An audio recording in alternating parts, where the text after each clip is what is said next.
তোর আমি এক নাম্বার বয়ফ্রেন্ড ছিলাম, সে এখন দ্বিতীয় বয়ফ্রেন্ডের কাছে যায় বলে আস্তে করো, আজকে আমার ফার্স্ট টাইম।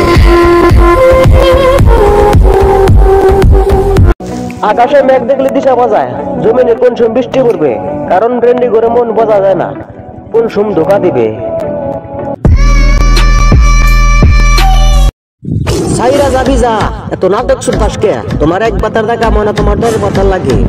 তোমার জন্য দোয়া করি অনেক দূর এগিয়ে যাও, যাতে তোমার জায়গাটা ফিরি করে নিয়ে আসতে পারো। জান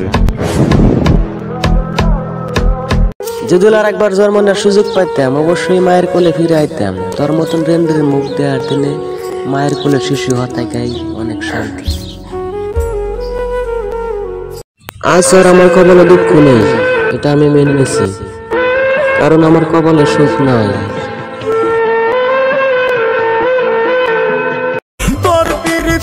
কান্দায়া তুই কি সুখ পাইলি, কেন যে জীবনে আইছিলি? আরে বেঈমান।